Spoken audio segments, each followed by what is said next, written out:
First on BBC One, a former Doctor Who is back to save the Earth.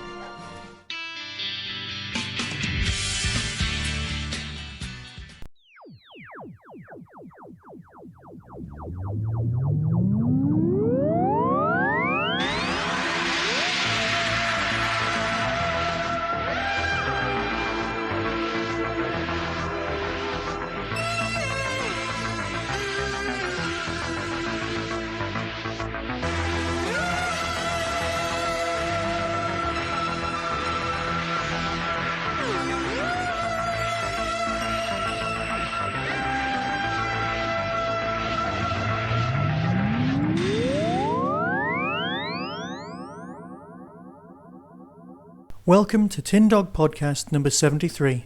After yet another complete systems failure on my laptop, I've reinstalled absolutely everything, and this is yet another sound test. So please bear with me if the sound quality goes up or down or is better or worse than usual, but enough nonsense. Let's talk about Doctor Who. This week's show is dedicated to Alicia Cuff from Vancouver, who donated to help keep the Tin Dog podcast running. Thanks, Alicia. But before I go on, I just want to mention that I was name-checked in this week's WhoCast by James Rockwood, who was wondering why anyone would like Ghostlight, which of course I covered in my last podcast. I think the best thing about this is that I can completely see his point. But even better than that is that I'm just a fan talking about a show. And everybody, every single fan, has their own opinion about Doctor Who, and they're all equally valid. So feel free never ever to agree with me. Which is fine, and that's the way it should be. I'm going to try and cover 3 very separate things in this week's Tin Dog podcast. The first is Russell T Davies' new book, A Writer's Tale. The second will be Sylvester McCoy's appearance in an English soap called Doctors. Bear with me, it does make more sense than it sounds. And lastly, Sylvester McCoy's appearance as the Doctor himself in Kingdom of Silver, the Big Finish audio. So first off, A Writer's Tale. My favourite Doctor Who book related to the new series came out the end of 2005. It was the script book for Series 1. I kind of hoped that there would be one for every series from that point onwards. Sadly, I was to be disappointed, as I am quite a big fan of script books, and so I was looking forward to this particular tome when it came out. SFX, the science fiction magazine, gave the book 5 stars. That's 5 out of 5, rather than say 5 out of 10. Its review opens like this: "You can douse all the other books on New Who in lighter fuel and spark up a Zippo. Only this one opens a door to the showrunner's brain." I'm not quite sure you need to throw all the other books away, or even burn them. I'm not fond of burning books.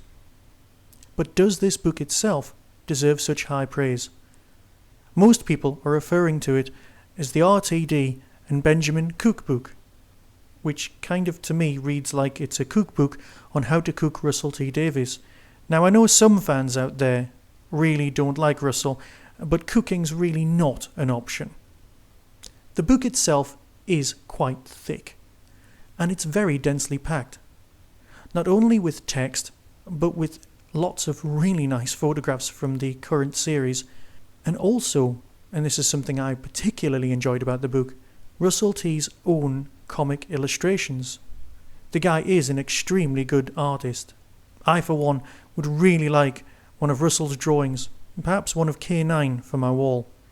That's wishful thinking. Such things just really aren't going to happen. This book is a fascinating insight into the methods that Russell employs in order to get scripts out, but it's also a great insight into Russell's approach to the series, and more importantly, into Russell himself. In interviews that have been carried out since the publication of this book, he has voiced the odd concern that other writers may read what he's written and judge him on the speed he writes or his methods, but I really wouldn't worry about that, because this is a view into the world of Russell as a writer. It's not a guide to becoming a writer.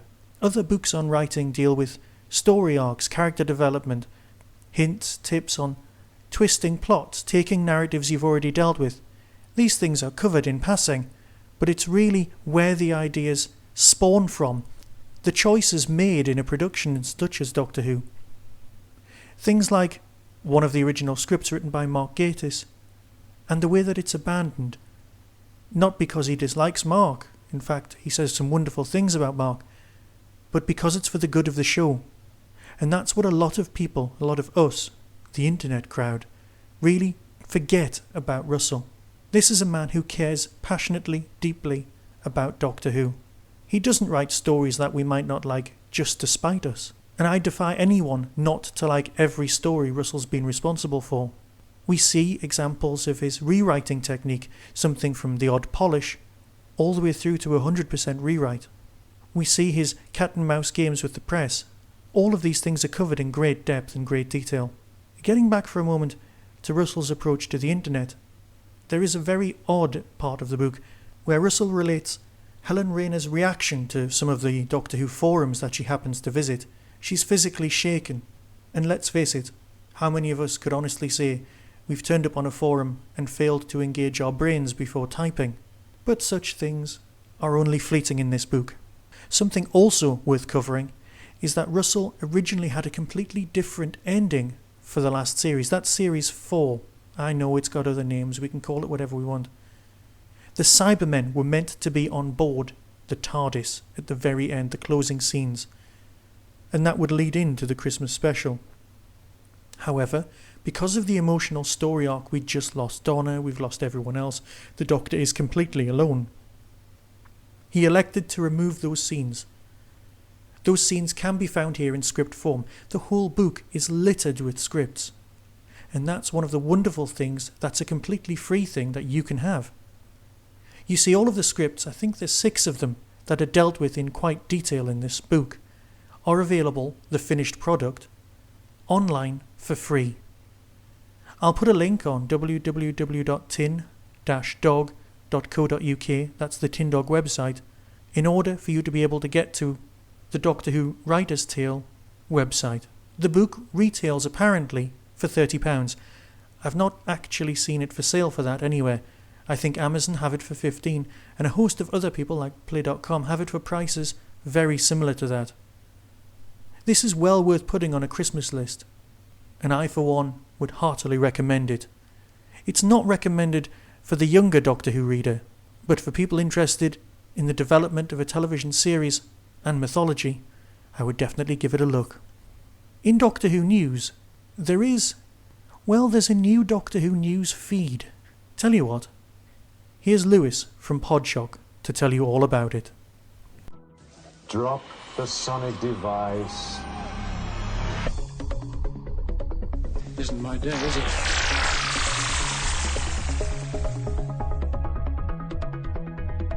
Even the sonic screwdriver won't get me out of this one.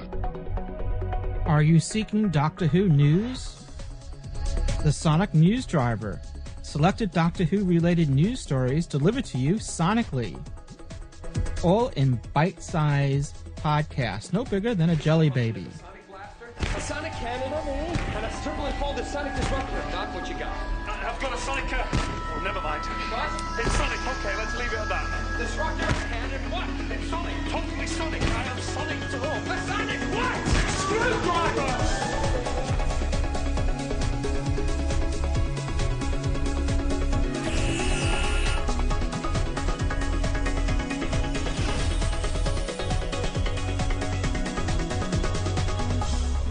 Who has a sonic screwdriver? I do.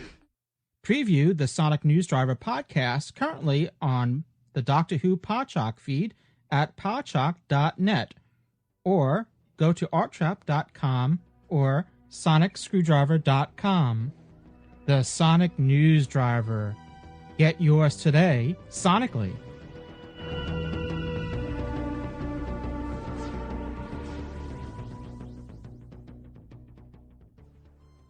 And so we come to the second topic of this week's Tin Dog podcast, the Lollipop Man. Yes, for those of you who don't know, in the 1980s there was a 26-episode miniseries for children shown on ITV. that now known as ITV1. It starred an actor called Graham Capelli, a man who bore a remarkable resemblance to the slightly younger Sylvester McCoy, who was capable of travelling through time and stopping alien intervention on the planet Earth. Of course, this is all a lie. This is the background for an actor character who appears in the soap opera called Doctors, which is on BBC One in the afternoon. The writer, being a big Doctor Who fan, had suggested Sylvester McCoy for the part of the Lollipop Man because the character bore a remarkable resemblance to our beloved Doctor from Doctor Who. There's of course a few in-jokes specifically designed just for us fans, because the BBC are more than aware that we'll tape it, we'll track it down and we'll watch it. Things like, "Well, I should be all right for sitting down part. I'm hoping to be the next Davros." and even, "It's still good, you know. Saving the universe. It's a long time since I saved the universe." But for me, it was Sylvester's opening speech as he crossed over the road that really brought a smile. Venture no farther, O hell-spawn vehicle, or fall prey to the power of my stick. Get back! It was well scripted and well thought out. The writer's obviously going to go on to much better things. The story consisting mainly of Sylvester's character going on to record a DVD commentary or a DVD cemetery and finding out that everyone involved is either not available or is far too young was quite funny. References to John Pertwee, such as, "Hold on, don't I know you? You're John Pertwee." No, my dear.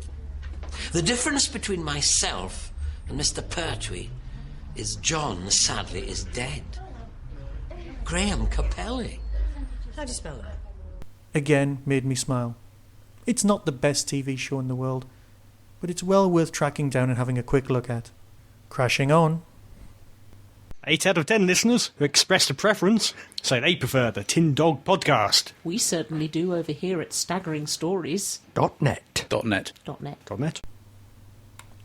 And thanks to all at Staggering Stories. The last thing I'll be talking about this time is Kingdom of Silver, one of the newest releases from Big Finish. Here's the trailer.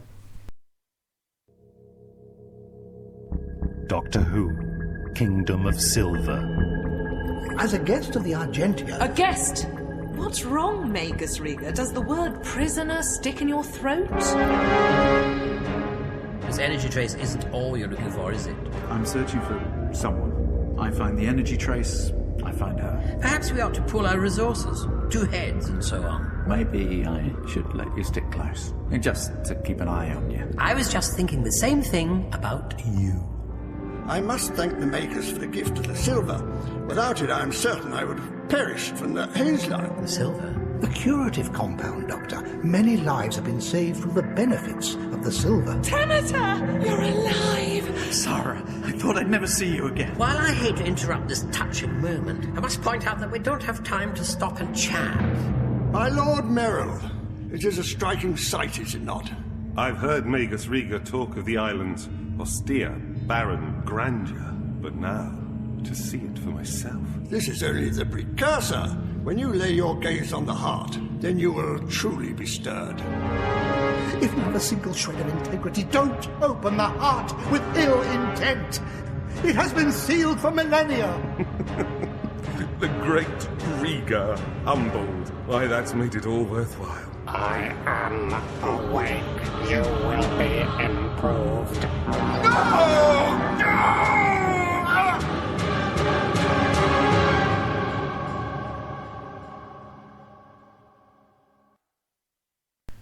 Well, from that you can kind of guess it's a Cyberman story.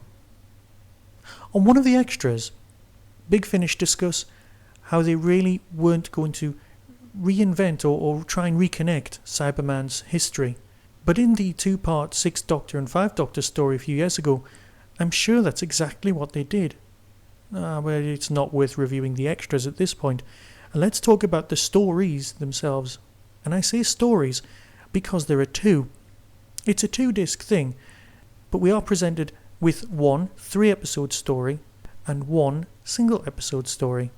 The first of the stories, obviously called Kingdom of Silver, bears more than a passing resemblance to Tomb of the Cybermen, in that a planet in the middle of nowhere has one of the tombs embedded underground.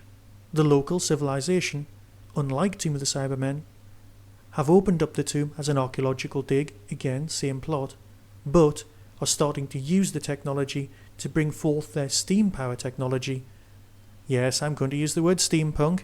If there is a new drinking game, feel free to take a swig now, and make use of that technology in their own society, bringing themselves together, a little bit like Dune in that whole families who are at war with each other and always looking for the edge.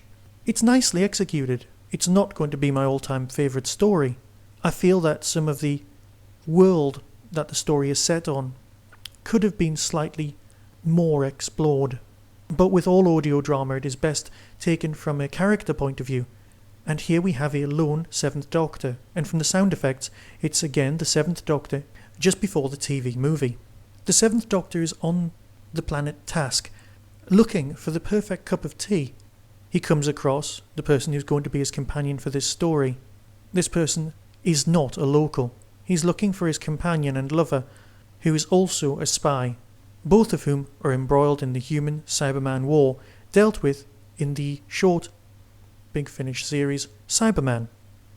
Basically, this is a link between Cyberman Series 1 and Cyberman Series 2. The second story is, for me, emotionally much stronger, although it does fall into the tell, don't show trap which so many people can easily fall into. It is difficult to talk about this story without giving away a rather major plot point of the first story.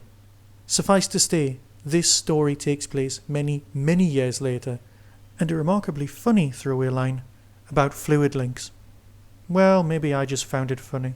While I'm on the subject of Big Finish audios, I would like to suggest that you track down the story The One Doctor, starring Colin Baker and Christopher Biggins, because I have a distinct feeling that the plot will be echoed in the same way that Jubilee became Dalek in the new Christmas special, now revealed to be called The New Doctor. And so I'll leave you once again, and I'll speak to you very soon. Next time I'll be covering Doctor Who DVD Series 4 set and looking at all of the extras, some of which are particularly good. So until then, be seeing you.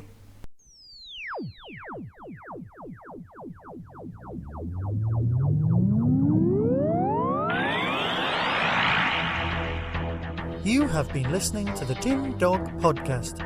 Doctor Who and its associated shows are all trademark of the BBC. No infringement is intended. Contact us at tin-dog@hotmail.co.uk.